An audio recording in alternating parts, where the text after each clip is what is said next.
Coach, have you spoken with Tony Ramos since? I have not spoken with Tony Ramos. I have spoken with his brother. I was in proximity to Tony Ramos and put my hands on his head. He's not feeling very good, right?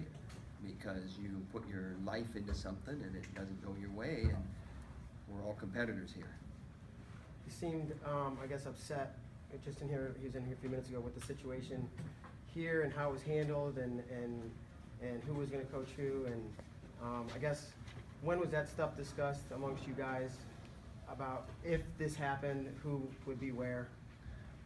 This is a situation that I am just aware of his comments. All right, first of all. Second of all, corner, when you corner a guy, you're not in his corner for matches, you're in his corner for his life.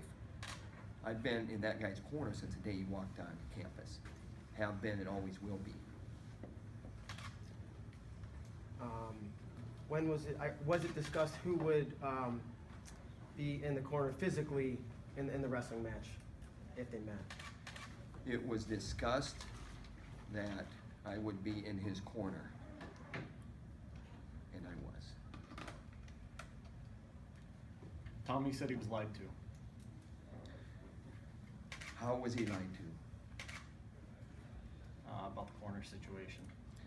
I don't see it that way. Here's what I see. I see two guys after the same thing. They're both Hawkeyes. They're both vital to our program. Because of the Hawkeye Wrestling Club, they've had opportunities to pursue something that's the pinnacle of the sport.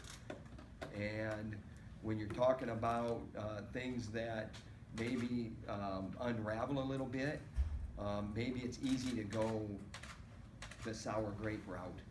All right, maybe that's easy.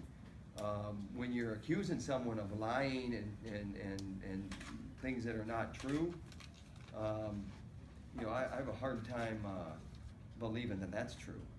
When the bottom line is since day one, when that guy walked on campus, he's been my guy, just like every other guy upstairs in that wrestling room. Eligibility or members of the Hawkeye Wrestling Club. We give our soul to those guys equally. And you know what? There's a lot to be said for you get what you earn. That's been thrown around a lot with the Terry video. And you know what? You do get what you earn. And the bottom line is that we had two guys at a weight, and I am very happy for Dan Dennis, and I am down about Tony Ramos. I'm as down about Tony Ramos as I am about Brent Metcalf. And if Tony Ramos wins that wrestling match, then I am extremely happy for Tony Ramos, and I am as down about Dan Dennis as I am about Brent Metcalf. And it's really that simple. When did you or anyone at Iowa first contact Dan and try to maybe ask him to come back in wrestling, or how did they come about?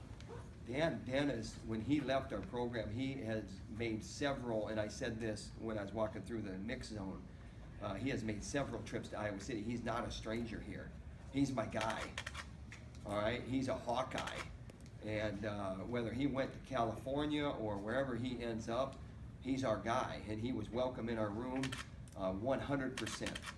And we tried to get him here full-time several times. And, he just felt like it was something that he had to do to get into coaching, and then he got committed. He started developing relationships like coaches do. It was hard for him to leave California, right? But you know what? Every 4 years there's the Olympic Games. And 2016 came around and he had an opportunity. You think for Tony, the proximity to losing is kind of, the emotions are so raw. Do you think that's contributing to his comments a little bit? I can't speak for him, but I know he's hurting. But I don't know what reasons there are for that. That's not something that I focus on. I focus on the message to Tony Ramos it's come talk to me. All right, I haven't even talked to him. I got ambushed. Here. But I'm calm and I'm cool because the message is that, you know what? I'm in your corner. It's more about being in the corner of a match. It's about being, with you every step of the way. I mean, when I think of Tony Ramos, I don't think of, the Rio 2016 trials. I think of, a whole host of emotions come in. And it's about development and the things that he should be really proud about. He said, he's moving on, he's done here. You think that this is salvageable? It's salvageable from a relationship point of view because I don't give up. But, you know, this is not the first time that I've heard that he would like to go and coach closer to the Chicago area.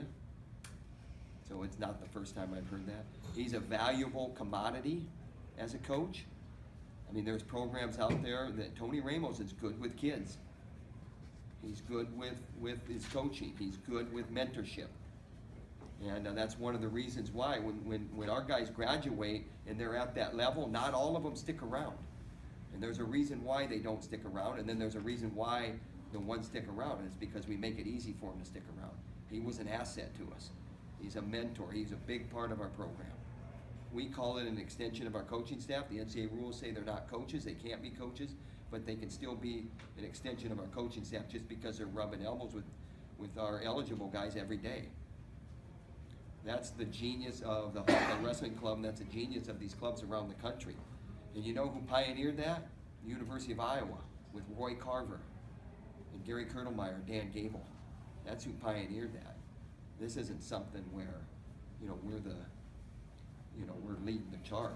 There's a serious competition out there for getting guys like Dan Dennis or Tony Ramos. So no, it's not surprising to me that he would be looking to better his family in a professional coaching position. How about Dan Dennis? I mean, what can you say about him, his story?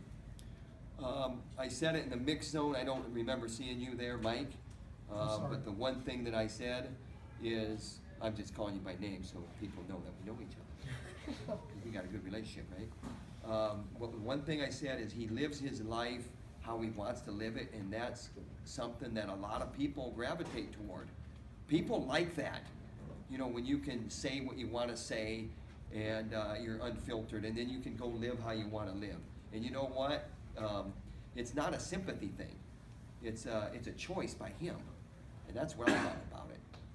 And you know what? We all march to the beat of a different drummer. And, you know, those two guys are opposites. And I've talked about that as well. Tony Ramos is motivated by things that Dan Dennis isn't. Dan Dennis is motivated by things that Tony Ramos isn't. But both those guys helped our program. And there's no way around that when you look at the results. Results of our guys at those two guys' particular weight class. And I'm talking specifically Corey Clark and Thomas Gilman. And then Brandon Sorensen and on up the lineup because mentorship spreads. Would you like- Tony seemed to say that other athletes in the Hawkeye Wrestling Club, other coaches, maybe favored Dennis at times as well, that Terry was the one that was kind of on his side. Have you seen anything like that? And I this don't is the see first- anything like that. I know that our coach, here's the great thing about having the Hawkeye Wrestling Club is you got elite athletes, and there's not 40 elite athletes in there. There's in our case, there's 5, and one of them had double knee surgery. All right, and so we had 4 guys in this tournament, and what happens is our coaches, they gravitate towards certain guys. And Terry's responsibility became Metcalf and Ramos. You know, my responsibility was more Telford and Dennis. And then Morningstar factors into it. And, you know, and Ben Burhow, obviously, with the relationship with Telford being a heavyweight, you know, he was with Telford. You know, there's just a lot of things that just slide into place there. Would you like Tony Ramos to stay here and keep training, compete here? Tony Ramos has an open door, and he knows that. And that's maybe my emotion and appeal, but hey, you know, I'm not gonna talk to Tony Ramos through this doggone press conference. I'm answering your questions because Chris Brewer came up with an ambush, and here I am. I mean, Anything else? Just one question. Learning all this, when will you reach out to Tony? Will you reach out to Tony? I'll reach out to him as soon as possible. I mean, when I'm walking upstairs and I Yeah, get my phone, of wherever it course. is, it's not here. I spoke to his brother. This you know, being upset. It's a competitive thing we do here. Extremely competitive and extremely personal. So, but